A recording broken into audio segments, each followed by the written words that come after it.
세렌디피티라는 말이 있습니다. 옛날에 실론이라는 이름을 가졌던 지금의 스리랑카의 페르시아식 옛 이름, 아랍식 옛 이름이 세렌딥입니다.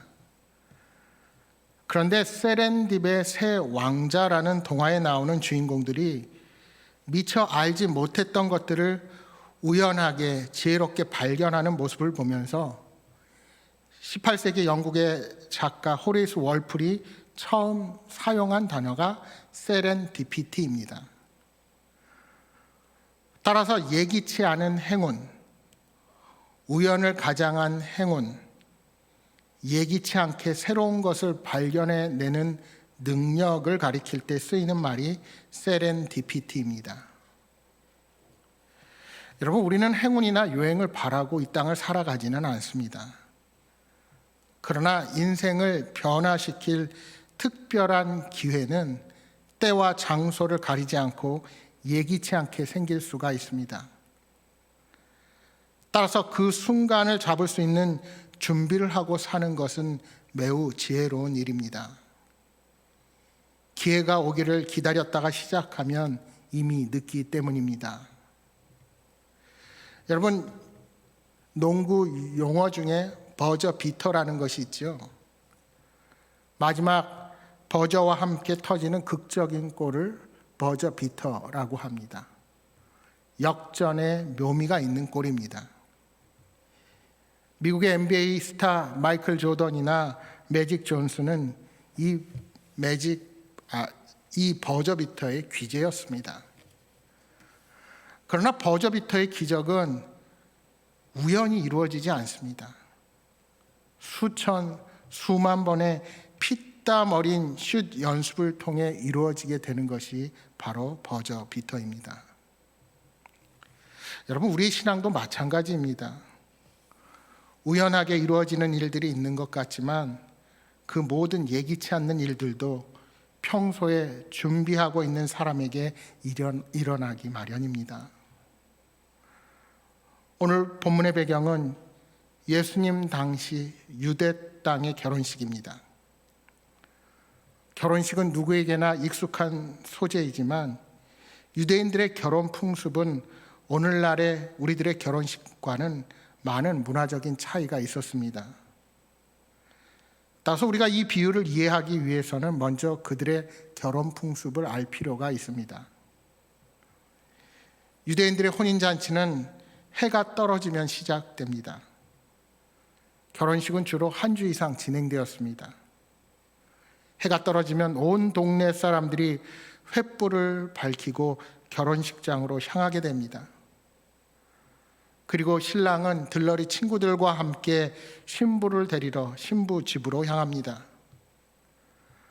그러니까 대개 언제 출발하든지 밤에 도착하는 것입니다.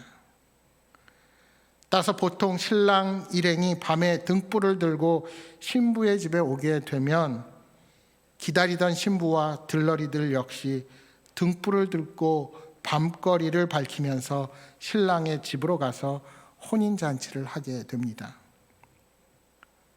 그런데 문제는 신랑이 언제 도착할지 모른다는 것입니다. 요즘 같으면 핸드폰 문자나 카톡으로 언제 간다는지 혹은 출발했다고 알릴 수도 있겠지만 그 당시는 그렇지가 못했습니다. 이 비유에서 열 처녀는 신부의 들러리들입니다. 주님은 그들 중 5은 미련하고 5은 슬기 있는 자라고 말씀하십니다. 그런데 묘사되고 있는 그들의 행동만으로는 미련한 처녀들과 슬기로운 처녀들을 거의 구분할 수가 없습니다. 그들 모두 이 결혼식에 초빙받았고 거절하지 않고 와서 들러리로 참여하고 있는 사람들입니다. 그들 모두 신랑의 행년을 기다리고 있었는데 신랑이 오는 시간이 더뎌지자 누구나 할 것 없이 다 같이 졸고 있었습니다. 미련한 처녀들이 자는 동안에 슬기 있는 처녀들은 깨어 있었다고 말하지 않습니다. 오늘 5절 말씀, 신랑이 더디옴으로 다 졸며 잘세라고 기록합니다. 그때 보라 신랑이로다 맞으러 나오라 하는 소리를 듣고 다 일어나 등을 준비했습니다. 여기까지 그들의 모습 속에서는 어떤 차이도 발견할 수 없습니다. 신랑이 더디오기 때문에 그들은 모두 동일하게 기다리다가 피곤해 지쳐서 졸기도 하고 자기도 했습니다. 여러분, 여기에 신랑이 더디온다는 것은 우리 주님의 재림이 우리가 생각한 것보다 늦어지고 있다는 의미도 될 것입니다. 여러분, 그 이유가 무엇일까요? 베드로 후서 3장 9절에 이렇게 말씀합니다. 주의 약속은 어떤 이들의 더디다고 생각하는 것 같이 더딘 것이 아니라 오직 주께서는 너희를 대하여 오래 참으사 아무도 멸망하지 아니하고 다 회개하기에 이르기를 원하시느니라. 우리 하나님께서 우리의 심판을 늦추시는 이유는 우리 중에 한 사람이라도 더 회개하고 구원에 이르도록 하시는 그 크신 사랑 때문에 그때를 늦추고 계신 것입니다. 이렇게 지연되는 주님의 재림은 사람들로 하여금 영적인 긴장감을 느슨하게 만들어서 방종과 나태함에 빠지게 할 수도 있습니다. 어쨌든 미련한 처녀와 슬기 있는 처녀들은 여기까지는 큰 차이가 없어 보였습니다.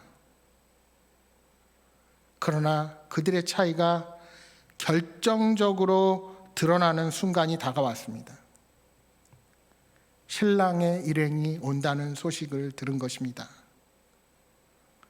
졸던 처녀들은 모두 일어나서 등을 들고 신랑을 맞을 준비를 하기 시작했습니다. 하지만 미련한 처녀들은 신랑이 늦을 것을 대비한 기름을 준비하지 않았습니다. 그래서 슬기 있는 처녀들에게 기름을 좀 나눠달라고 부탁하지만 슬기 있는 처녀들은 9절 말씀에 우리와 너희가 쓰기에 다 부족할까 하노니 차라리 파는 자들에게 가서 너희 쓸 것을 사라 하고 말합니다. 미련한 처녀들은 그 밤에 기름을 구하여 나아가야 했습니다. 그러나 그들이 기름을 사러 나간 사이에 신랑의 행렬은 도착했고 미리 기름을 준비해 두었던 슬기로운 처녀들은 신랑과 함께 혼인잔치에 들어갔고 문은 닫혔습니다. 그 후에 미련한 처녀들이 도착해서 문을 두드리며 신랑을 부릅니다. 주여 주여 우리에게 열어주소서. 이것은 마치 예수님께서 마태복음 7장 21절에 말씀하신 나더러 주여 주여 하는 자마다 다 천국에 들어갈 것이 아니요 다만 하늘에 계신 내 아버지의 뜻대로 행하는 자라야 들어가리라 하신 말씀을 기억나게 합니다. 오늘 본문 12절에 신랑이 말합니다. 진실로 너희에게 이르노니 내가 너희를 알지 못하노라. 이 대답 또한 마태복음 7장 23절에 그때 내가 그들에게 밝히 말하되 내가 너희를 도무지 알지 못하나니 불법을 행하는 자들아 내게서 떠나가라 하리라 하신 말씀을 생각나게 하는 말씀입니다. 결국 기름을 준비하지 않았던 미련한 처녀들은 자신들이 원했고 기다렸음에도 불구하고 혼인잔치에 들어가지 못하고 만 것입니다. 여러분, 이것이 차이입니다. 우리는 이 비유가 결정적인 시간에 대한 이야기라는 것을 잊지 말아야 합니다. 즉 시간에 대해서 주님께서 말씀하고 계시다는 것입니다. 주님께서는 이 비유를 그때라는 말로 시작하셨습니다. 이것은 이 비유의 앞의 말씀, 즉 마태복음 24장과 관계가 있습니다. 마태복음 24장 42절과 44절에 이렇게 말씀합니다. 그러므로 깨어있으라 어느 날에 너희 주가 임할는지 너희가 알지 못함이니라. 이러므로 너희도 준비하고 있으라 생각하지 않은 때에 인자가 오리라. 그때라는 말은 이 비유가 바로 이때와 연관이 있는 말씀임을 암시하는 것입니다. 그리고 오늘 본문 13절에 어떻게 이 비유의 결론을 말씀하십니까? 그런즉 깨어 있으라, 너희는 그날과 그때를 알지 못하느니라. 여기서도 주님은 그날과 그리고 그때를 말씀하십니다. 그 결정적인 시간이 언제인지 모른다는 것입니다. 그 결정적인 시간은 신랑이 오는 때이고 주 예수님께서 재림하시는 때입니다. 혹은 우리 개개인의 이 세상에서의 삶이 마감되고 주님 앞에 서게 되는 바로 그때입니다. 만일 이 결정적인 시간이 이미 알고 있는 결혼 기념일이나 생일처럼 온다면 무슨 문제가 있겠습니까? 그러나 문제는 아무도 모른다는 것입니다. 그 시간은 시계로 측정되거나 계산되는 크로노스의 시간이 아니라 하나님께서 정하신 특정한 시간, 즉 카이로스의 시간입니다. 이런 결정적인 시간이 우리 모두에게 옵니다. 죽음으로 혹은 우리 예수님의 재림으로 그 결정적인 시간은 우리의 인생과 역사 속에 오게 될 것입니다. 그렇다면 이 비유를 통해서 우리 주님께서 교훈하시는 바는 분명합니다. 그 결정적인 때가 언제 오더라도 늘 준비된 상태로 있어야 한다는 것입니다. 이것은 비유의 결론인 13절의 말씀과 일치합니다. 그런즉 깨어 있으라, 너희는 그날과 그때를 알지 못하느니라. 언제 주님께서 오셔도 준비된 상태로 주님을 맞을 수 있도록 하라는 것입니다. 이것이 오늘 본문의 핵심입니다. 여러분, 마태복음 22장과 누가복음 14장에서 우리 예수님은 하나님 나라를 혼인잔치에 비유해서 설명하셨습니다. 또한 요한계시록 19장 7절 말씀에 혼인잔치를 하나님 나라의 완성과 주님의 재림의 때에 초점을 맞추어 말씀하십니다. 주께서 재림하실 때 교회는 어린 양이신 그리스도의 신부로 어린 양의 혼인잔치에 참여하게 될 것입니다. 이 점에서 주님은 혼인잔치를 하나님 나라에 비유하신 것입니다. 그러나 오늘 말씀은 혼인잔치에서 신부의 들러리들이 기름을 준비하고 깨어 있어야 할 필요성을 강조하기 위함이지, 등이 상징하는 것은 무엇이고 기름이 의미하는 것은 무엇인지라는 그런 식으로 생각할 필요는 없습니다. 그렇게 따지면 우리 모두는 신부가 아니라 신부의 들러리에 불과한 사람들이 되기 때문입니다. 오히려 오늘 본문의 비유는 모두가 다 혼인잔치에 참여하기를 원하여 신랑을 기다리고 있다는 점에서 예수님의 재림을 기다리고 있는 우리 신앙인들에게 주님께서 주시는 경고의 말씀이라 할 수 있습니다. 오늘 우리들은 주님께서 다시 오실 것을 믿고 기대하며 기다리는 자들입니다. 주님의 다시 오심을 기다리지 않는 자들은 신랑을 맞이할 준비를 하지 않는 미련한 처녀들과 같아서 천국 잔치에 들어갈 수 없습니다. 신앙을 고백하며 세례를 받고 주님께 예배를 드립니다. 그런데 그 안에 미련한 처녀와 슬기 있는 처녀가 있다는 것입니다. 그리고 원했던 혼인잔치에 모두가 들어간 것이 아니라는 사실에 우리는 주목해야 합니다. 여기에 참으로 우리 자신을 살펴야 할 이유가 있는 것입니다. 신랑이 오기 전까지는 미련한 처녀들과 슬기 있는 처녀들 사이에 아무런 차이점을 발견하지 못했습니다. 그러나 결정적인 시간이 오자 분명한 차이가 드러나고 만 것입니다. 여러분, 이것은 우리에게 많은 것을 시사해 줍니다. 우리는 모두 함께 신앙생활을 합니다. 모두 함께 예배를 드립니다. 비록 온라인으로 예배 드리는 사람도 우리가 시간을 정해놓고 함께 드리는 것은 우리의 공동체가 함께 하나님 앞에 나아가 경배하고 신앙을 고백하는 데 있는 것입니다. 그렇게 하나님을 함께 섬깁니다. 함께 교제를 나눕니다. 열 처녀들이 그랬던 것처럼 말입니다. 심지어 다 졸고 잔 것에서도 그들과 차이가 없습니다. 우리도 피곤하면 다 조는 사람들입니다. 그러나 결정적인 시간이 찾아왔을 때 그들은 갈렸습니다. 이것은 우리의 인생에서도 경험하는 부분입니다.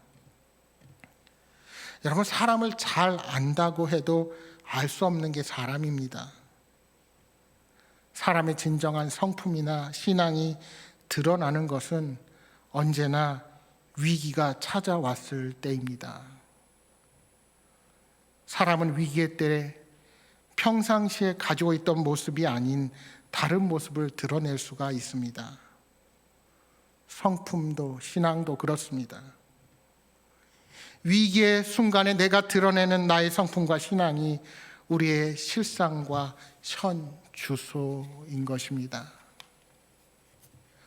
우리가 이런 경험을 소홀히 여기면 자신을 속이기가 쉽습니다.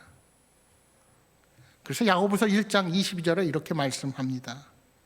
너희는 말씀을 행하는 자가 되고 듣기만 하여 자신을 속이는 자가 되지 말라. 그렇습니다. 듣기만 하면 안 됩니다. 행하는 자가 되어야 결정적인 순간에 미련한 자가 아닌 슬기 있는 자가 될 수 있는 것입니다. 그렇다면 이 둘의 결정적인 차이가 어디에 있습니까? 기름을 준비했는가, 기름을 준비하지 않았는가에 있습니다. 여러분, 오늘 비유를 보면서 우리가 실수하지 말 것은 여분의 기름을 가졌느냐, 여분의 기름을 가지지 않았느냐라고 보면 안 됩니다. 오늘 비유가 말하는 등불은 집안이 아닌 밤의 길을 밝히는 횃불을 의미합니다. 오늘 본문 3절, 4절 말씀해 보시면 미련한 자들은 등을 가지되 기름을 가지지 않았고 슬기 있는 자들은 그릇에 기름을 담아 등과 함께 가져갔다 말씀합니다. 그러니까 어리석은 처녀들이 도중에 기름이 떨어져서 신랑을 맞이하러 못 간 것이 아니라 애당초 기름을 준비하지 않은 것입니다. 그런데 우리가 이 말씀을 보면서 착각하기 쉬운 이유는 8절의 말씀 때문입니다. 우리 등불이 꺼져가니 너희 기름을 좀 나눠달라. 여러분, 신부의 집안의 신랑을 기다리는데 10명의 처녀들이 굳이 횃불을 켜고 기다릴 필요가 없습니다. 다만 어리석은 처녀들은 그릇에 기름을 준비하지 않았기에 그들이 준비한 회에 묻어있는 약간의 기름이 없어지고 나면 더 이상 불을 밝힐 수가 없는 것입니다. 그러니까 8절에 꺼져간다는 것은 불을 켜고 기다리는 횃불이 꺼져간다는 의미가 아니고 회에 묻혀있는 기름에 따로 준비한 기름이 없다는 의미가 더 정확합니다. 말하자면 하루 종일 기다린 신랑이 오지 않아서 밤늦게 이동하는 상황이 오게 되니 그제야 비로소 준비하지 않는 기름 때문에 염려가 되고 걱정이 되었던 것입니다.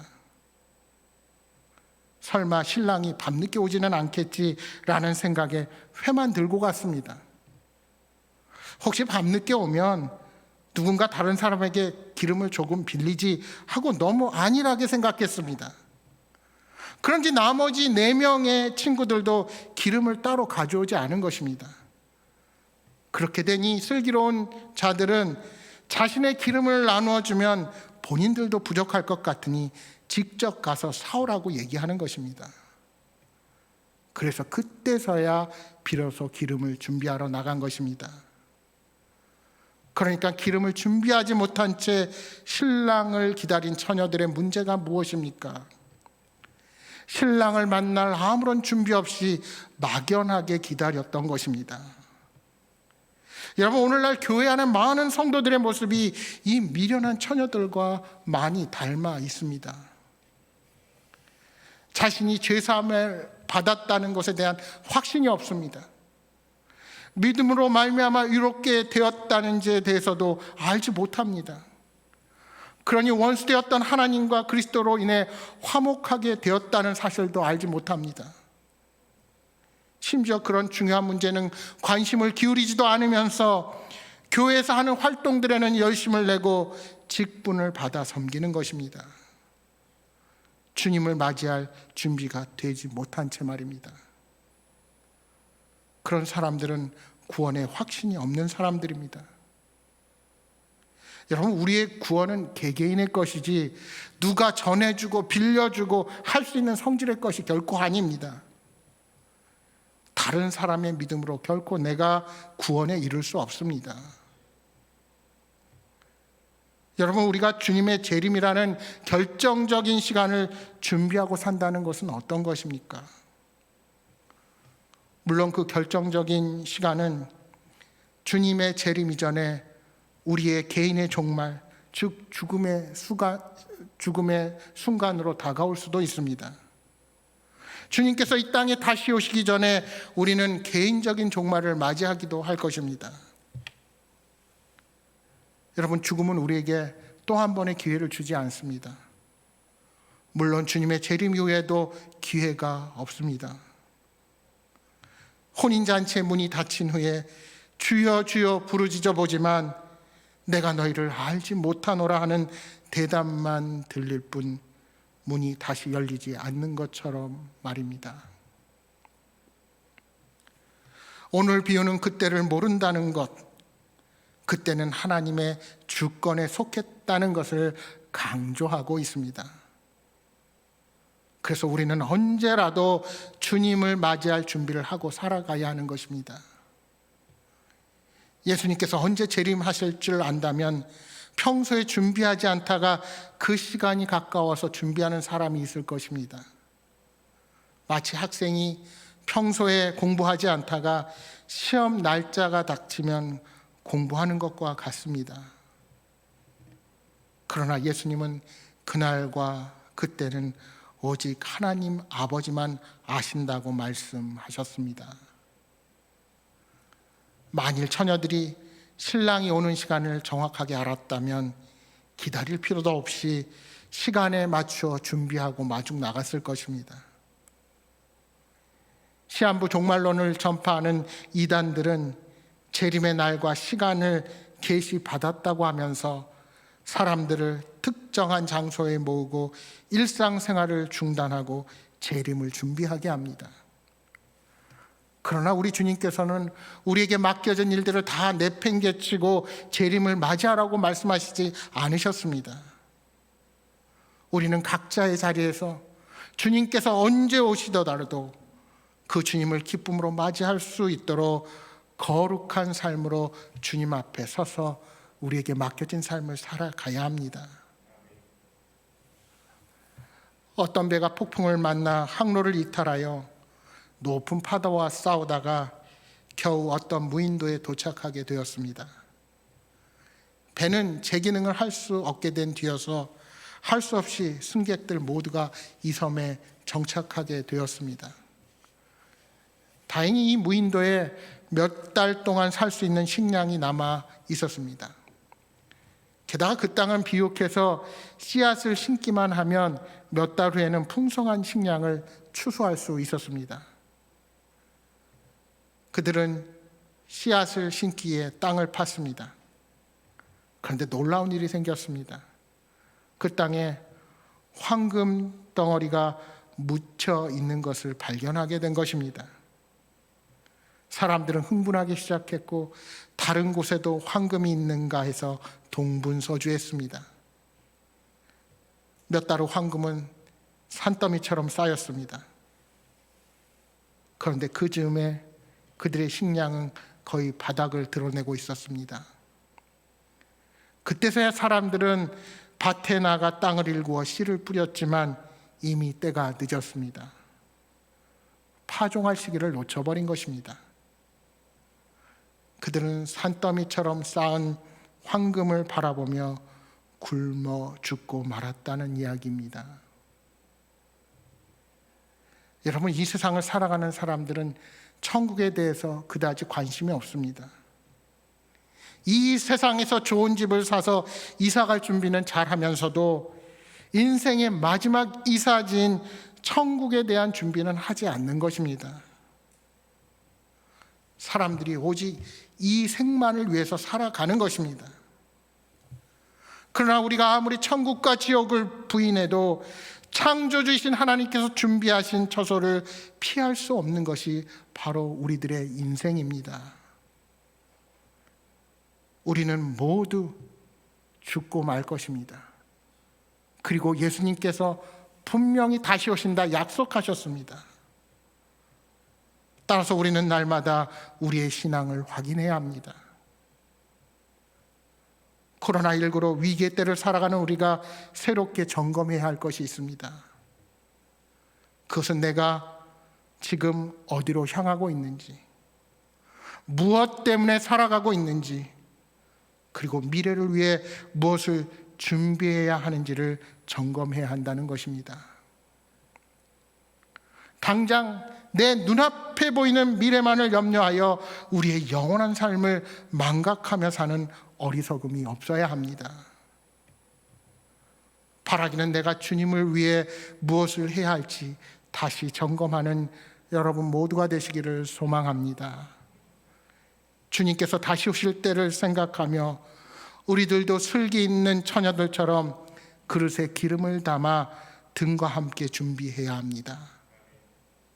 날마다 호흡하는 이 순간이 내 삶의 마지막이 될 수 있다는 각오로 영적으로 깨어서 최선을 다한 믿음의 경주를 달려나가는 여러분 모두가 되시기를 소망합니다. 사랑하는 여러분, 그리스도의 신부로서 날마다 주님의 기쁨이 되는 여러분 모두가 되시기를 주님의 이름으로 축복합니다. 기도하겠습니다.